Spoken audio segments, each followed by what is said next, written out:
So, we will continue our discussion on the Quark model. So, yesterday we discussed the grouping of mesons like pions under what is called the isospin.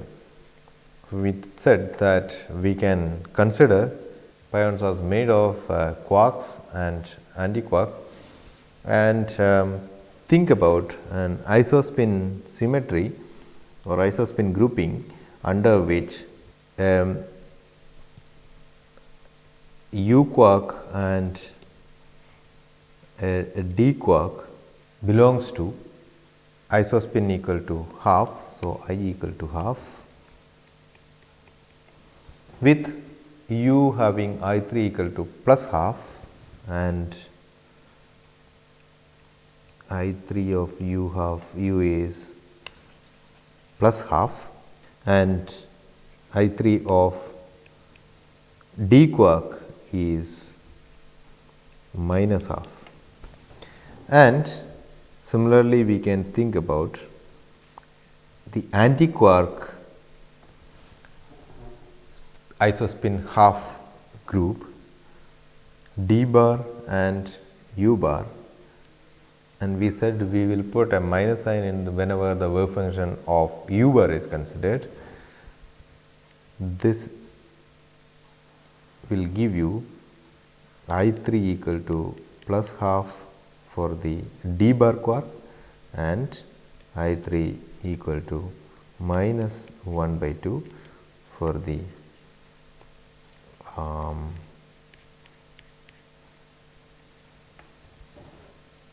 U bar quark. With this, we worked out that pi plus is actually a combination of U and D bar, and pi 0 when you actually get from the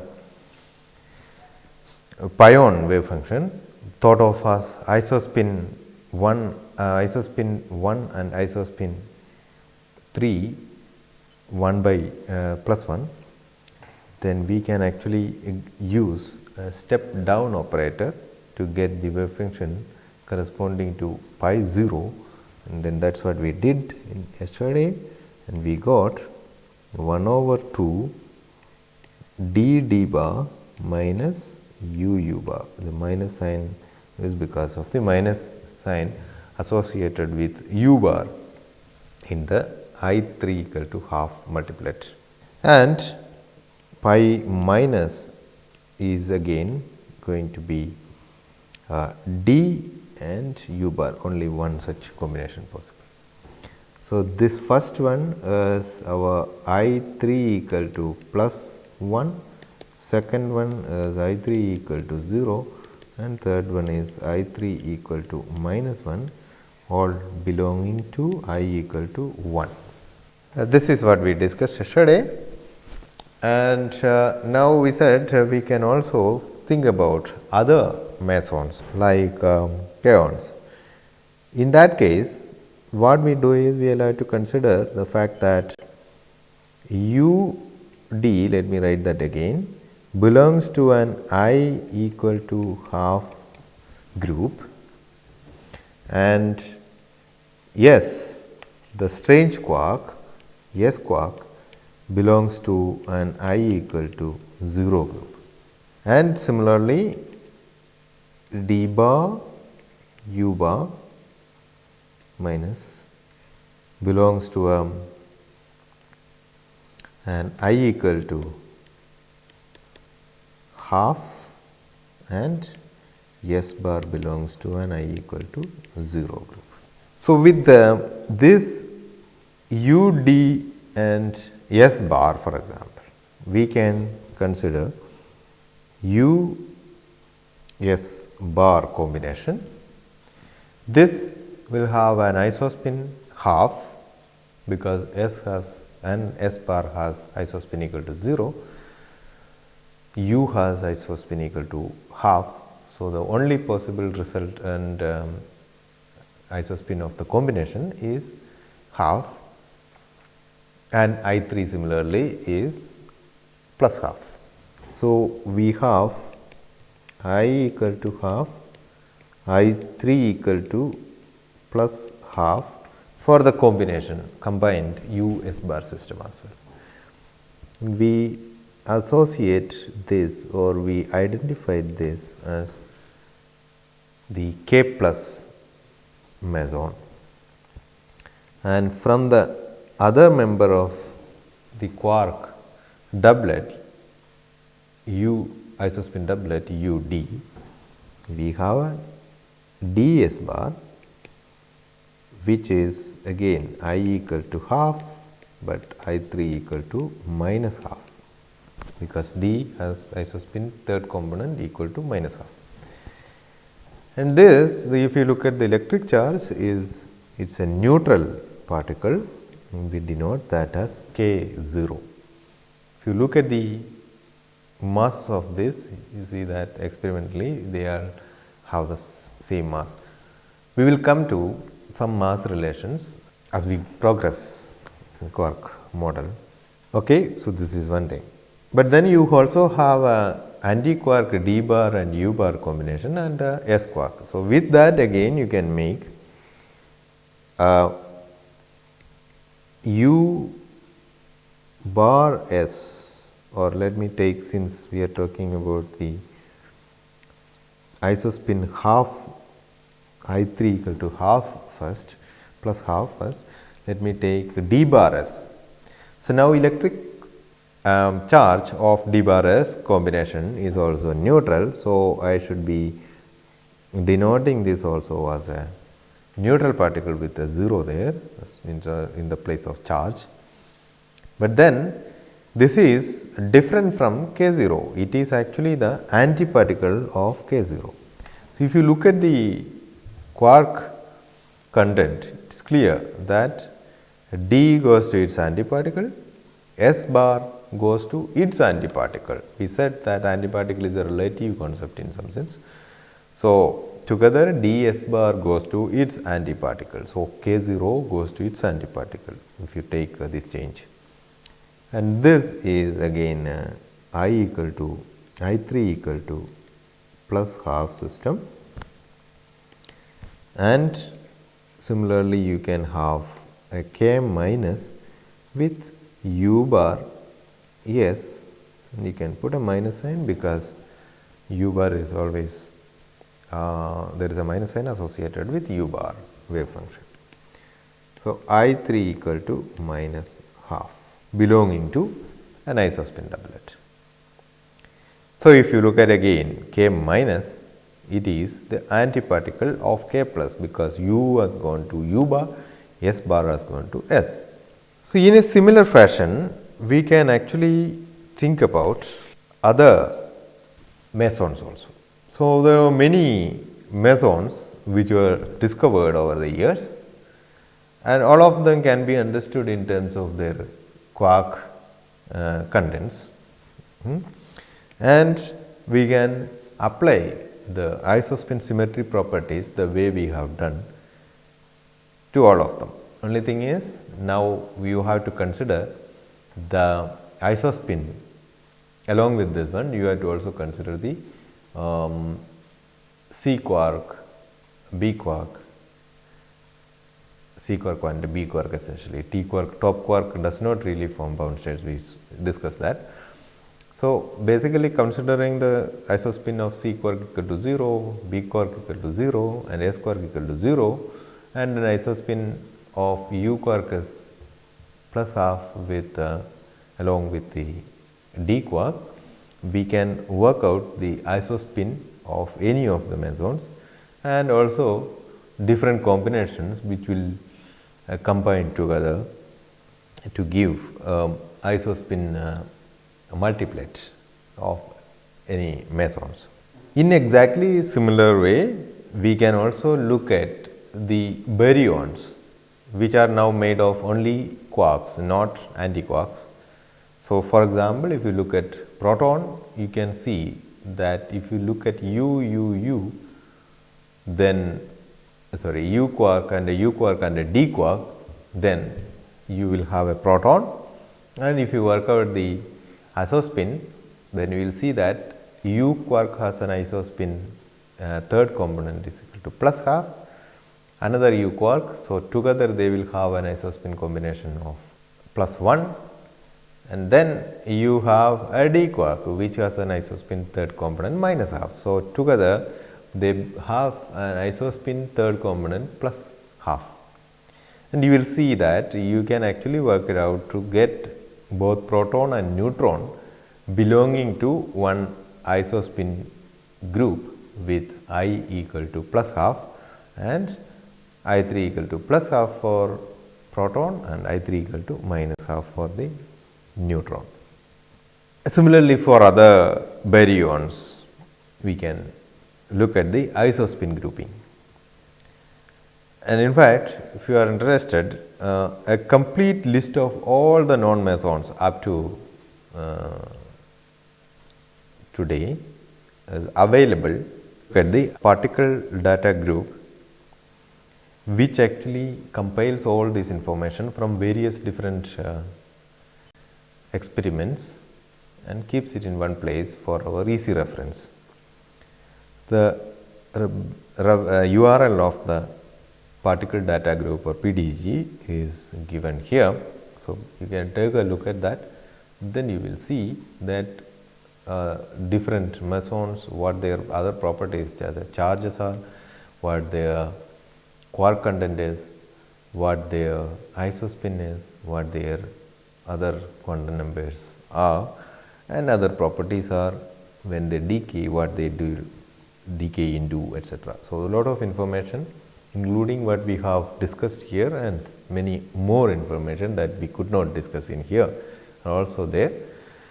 So, please take a look at it. Underlying this isospin, we kept saying that the isospin symmetry. At some point I said that there is some isospin symmetry, and then we can group these particles under the symmetry. What is the symmetry? The symmetry is basically this. And in fact, the whole thing originated from the fact that from the observation that neutrons and protons, although are electrically different and then will be behaving differently under electromagnetic interactions, because proton has charge plus and neutron has no charge, electrical charge. Although they behave differently under electromagnetic interactions, they behave the same way under the strong interactions. This was one observation that people made. Now, this then said that okay, in some sense they can be thought of as two different states of a single kind of an entity called nucleon as far as strong interactions are concerned. So, we can actually think about proton and neutron belonging to a nucleon, two states of a nucleon. In a sense, this is similar to the spin up and spin down states of an electron. If you forget about the spin part, okay, spin splitting, etc., or the magnetic interactions of including the spin, then electron, whether it has an up type, it has a spin orientation in the up direction with respect to some quantization direction, or down direction, opposite or along to the quantization direction. It behaves the same way for all purposes except for some special cases, except in some special cases like magnetic interactions, etc.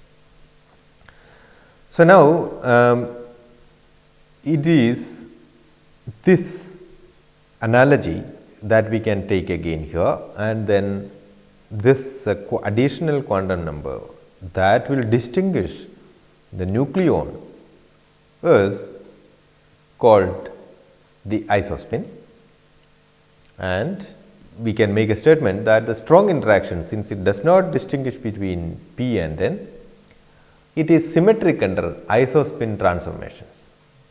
The sense that if you make a transformation from one state to another, which differs in isospin states, it is not going to make any difference as far as the strong interactions are concerned. This observation led to is the underlying thing that brings out the concept of isospin symmetry. And in the same way, we can actually talk about U quark and a D quark and then say that the strong interaction does not really distinguish between the U quark and D quark. And whenever there is a symmetry in particle physics, okay, or especially in physics in general, in physics, we try to associate that symmetry with some groups. It is an easy mathematical way of understanding symmetry. For example, rotation can be understood through what is called a special orthogonal group. Rotation in 3 dimension can be understood with the help of special orthogonal group of dimension 2, SO3. And the symmetry that is associated with the isospin is the symmetry group of SU2. What is SU2? SU2 is basically the following. If you take the element, an element of SU2, any member of SU2, this member is unitary. If you take that member and the Hermitian conjugate of that member, say for example, in a matrix representation, you take a matrix, complex matrix, the Hermitian conjugate of the same matrix, and then that is going to be equal to the multiplication, the product of these two is going to be equal to 1. They are called unitary unitary matrices. So, the members of SU2 are unitary. Okay. In matrix representation, it is unitary matrix, they are unitary matrices.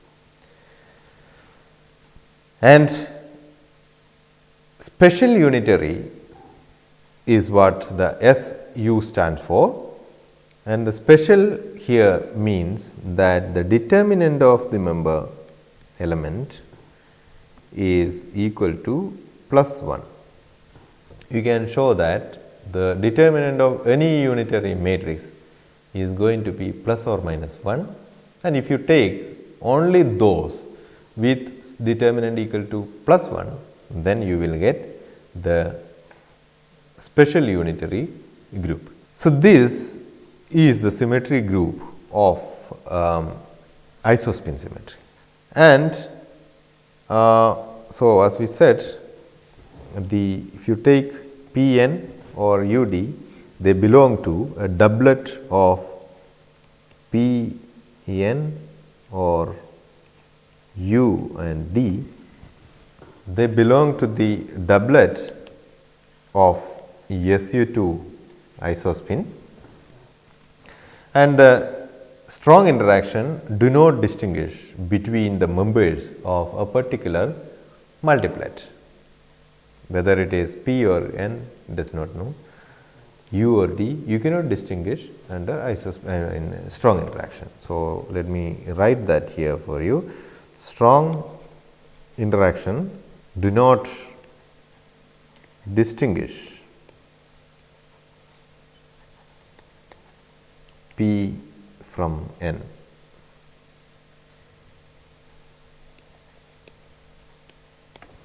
Or U from D. In fact, if you take a particular multiplet, it cannot distinguish one member from the other under SU3, under the strong interaction. Okay. This is actually similar to the case, as we said, that the spin case, or the other way of saying is that another example is if you take a charged particle, electromagnetic interaction of charged particles. If a particular particle, say A has charge +1 and some other particle B has charge +1, their interaction, electromagnetic interaction, will be exactly the same with something else. Okay? If you take some background electric field, put a charged particle of charge +1 and another particle with charge +1, say under electromagnetic interaction, a particle A with charge +1 unit, I mean, and another particle with charge +1 unit behave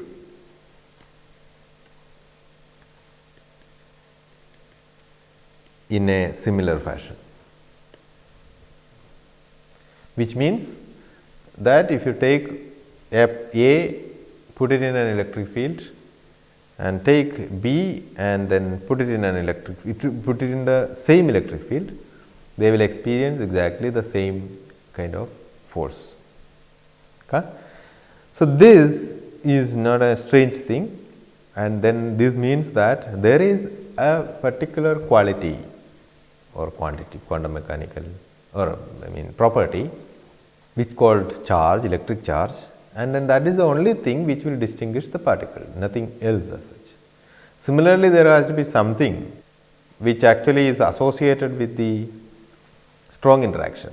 We call this the charge, strong charge, or the strong color charge, and that is the only thing to distinguish this particle, and then it is not the electric charge, say there, that will distinguish this thing.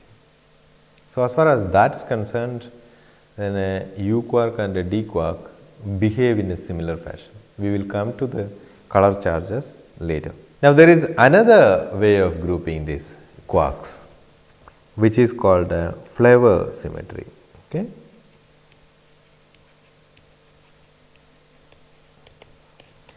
Which says that if you take a U quark, a D quark and an S quarks, you can put them in a particular group. Okay? And this flavor symmetry, I mean the transformations within this is not going to make any difference as far as the strong interactions are concerned. With this, we can associate the symmetry group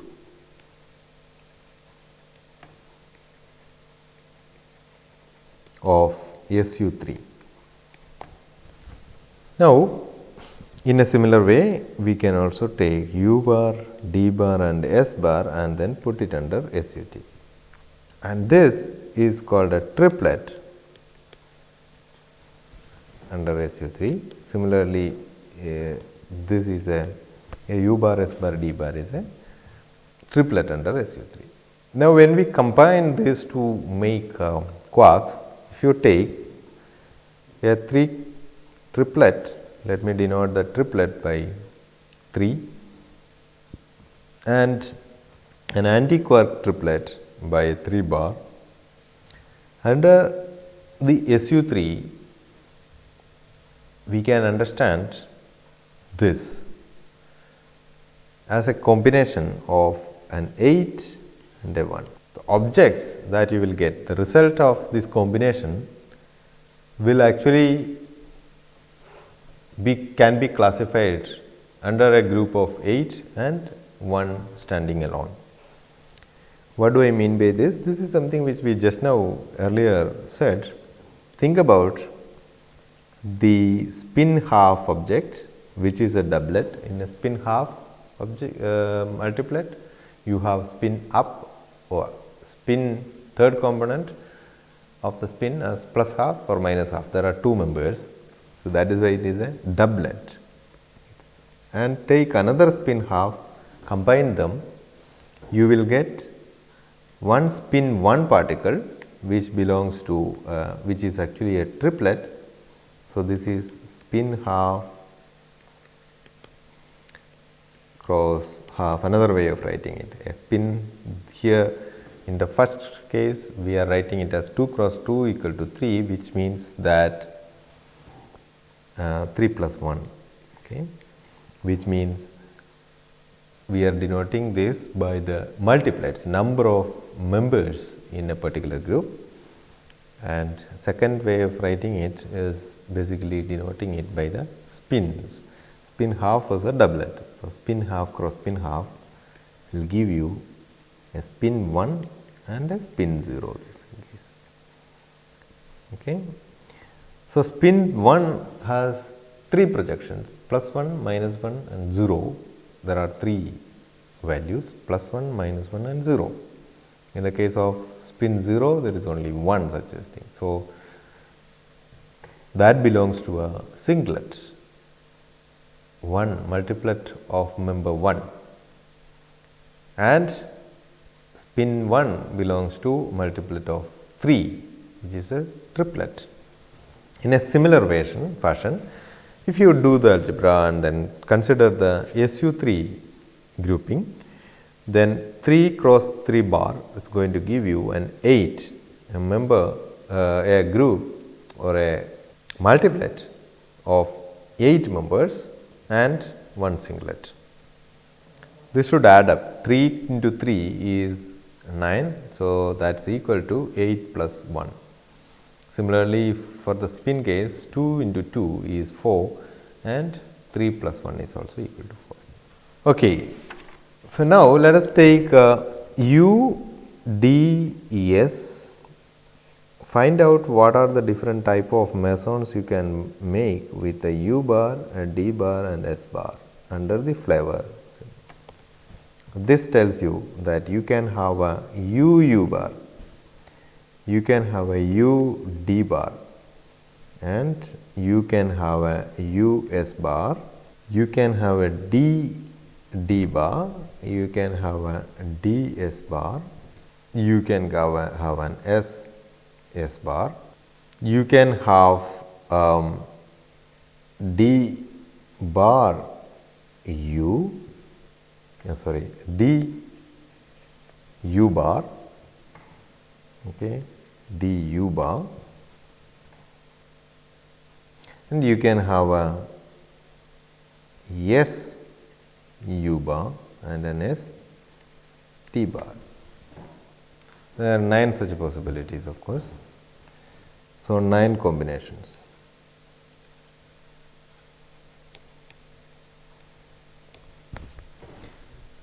Now, how do you make it an 8 and a 1? We saw that U D bar is nothing but a pi plus, and a pi 0 is 1 over root 2 U bar D D bar minus U bar,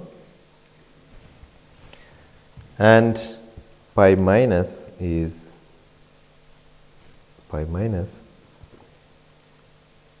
a U bar D. Okay. So, these are taken up. Actually, then you see that U D bar is taken over U D bar is taken. Let me circle that, and then U bar D is also taken by pi minus.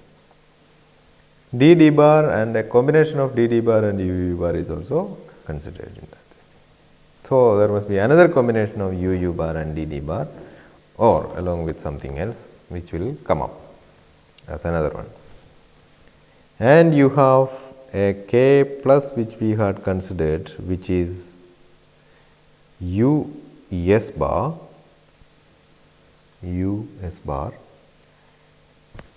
and K 0 was D S bar, and then you had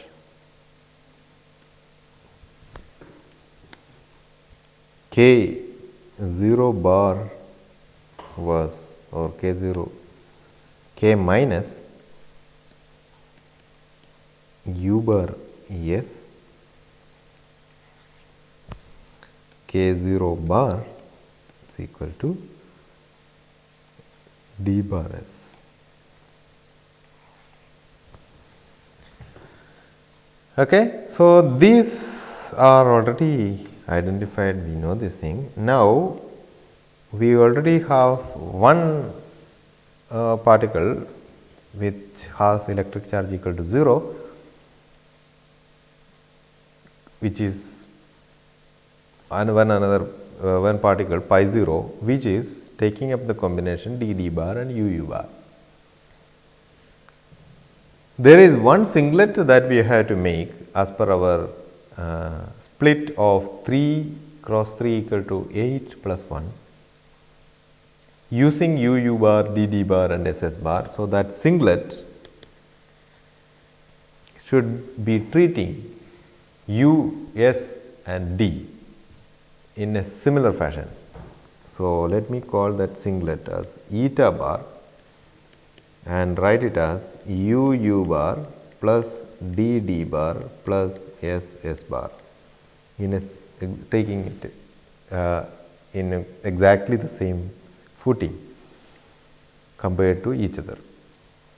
Normalization constant is 1 over root 3. So, that eta bar dot product or the normalized eta bar is normalized, the wave function is normalized to 1 over 3 root 3 1.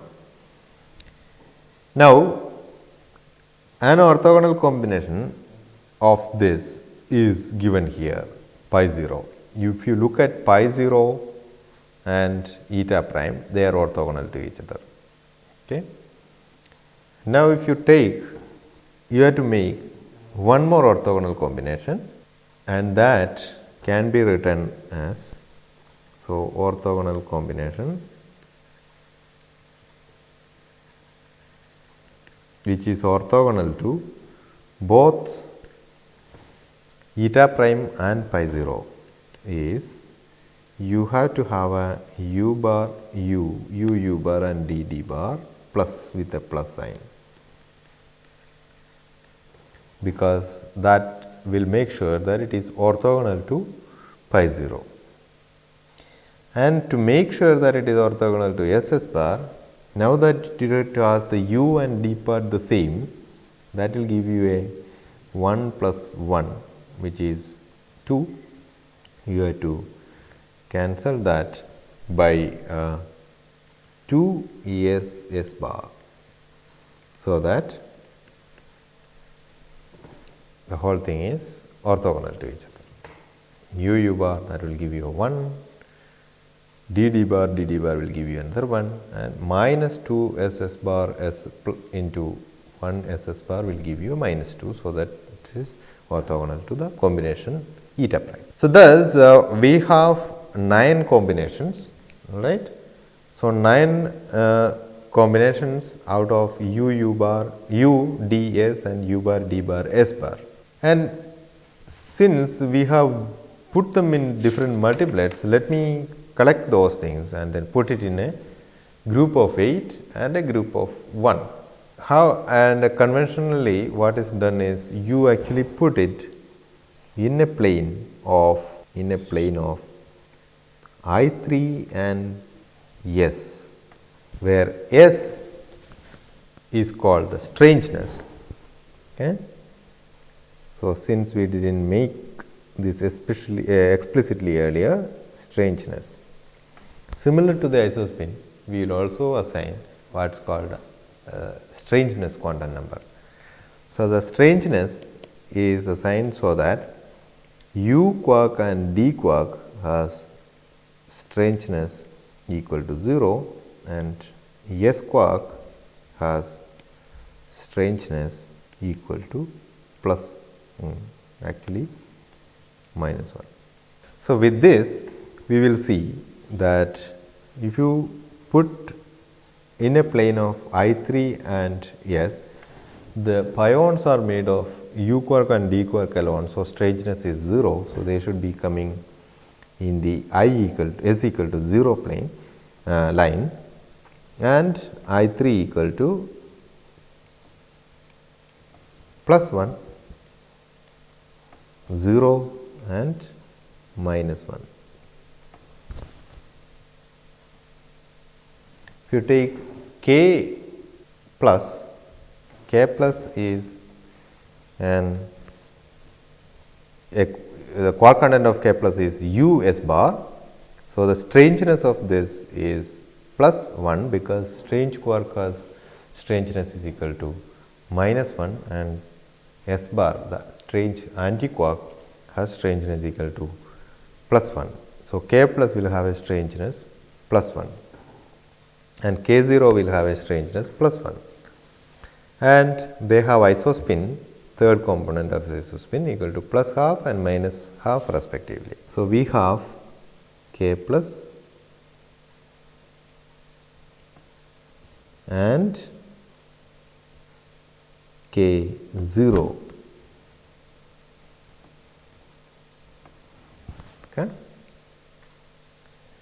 And similarly, you have a K minus and K 0 bar with strangeness is equal to minus 1 because the quark content has an S in it. So, they have an S in it. So, let me put a dotted line to join these.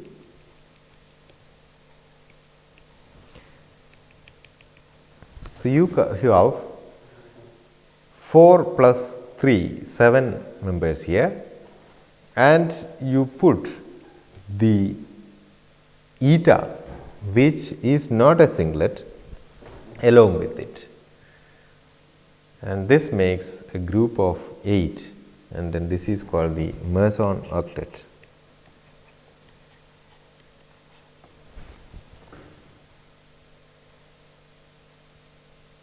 And the singlet eta prime in the I3 S plane stays alone at I equal to 0, I3 equal to 0, S equal to 0 position, because if you look at eta prime, it has u bar, d bar, strangeness equal to 0, and a term with S bar, again strangeness is 0 there because S quark has strangeness minus 1 and S bar has strangeness plus 1. So, this is how this grouping goes. So, we have a Meson octet which we have somehow supported. The why we put it in an octet in some fashion, we have some kind of a support from the quark model, where we can think of the S, U and D quarks belonging to a triplet of SU3, and then similarly for the anti-quarks, and then make a combination of these quark and anti-quark, and then see that they actually can be thought of as a group of 8 and a group of 1. Baryons. We can actually think about the other mesons also in a similar fashion, put them in different groups, multiplets, different multiplets of under the SU2, SU3 grouping. But now coming to the baryons, we will be able, we have they are made of 3 quarks. So, we should be taking under SU3 of flavor, you should be taking a member from a triplet and a member from a triplet and a member, another member from another triplet. Then see that group theoretically this 3 cross 3 cross 3 will go to a 10 and 8 and an 8 and a 1. So, you will have a group of 10, a group of 8, a group of another group of 8 and a singlet. Okay. So, with UDAS grouping, and we can actually work it out in exactly the same way as we have done earlier, and we will see that. So, I will write only the quark contents here, not exactly the wave functions. So, quark content of P, the proton is UUD, and quark content of neutron is UDD. So, again in a plane of I3 and strangeness group. So, they will come at okay, so let me, so this is your I3. So, proton and neutron are spin, isospin half, and I3 equal to plus half for proton, I3 equal to minus half for neutron. Strangeness is equal to 0 for this thing.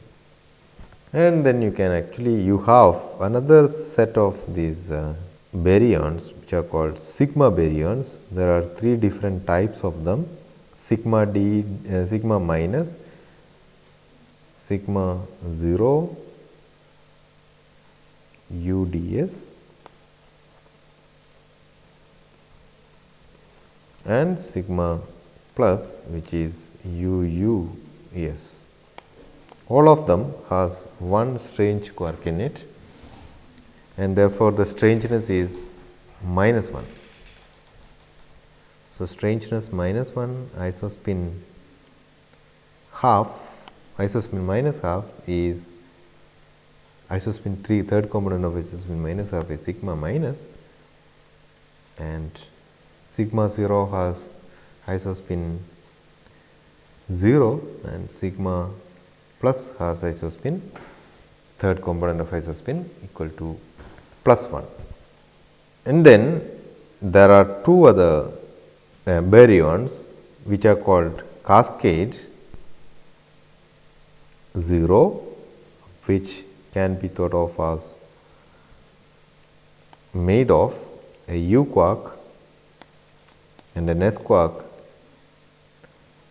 SSU, UUSS, and cascade with a charge minus 1 unit, which is DSS. And they have isospin third component plus half, which is cascade 0, and minus 1 unit, which is cascade minus. And along with that, you have another one called with I equal to 0, which is UDS, the lambda quark. So, these things together, okay, so lambda will also come there, can be thought of as a multiplet of 8, okay, and when you put it in a I3S plane, they will be arranged in this fashion. This is called the baryon octet.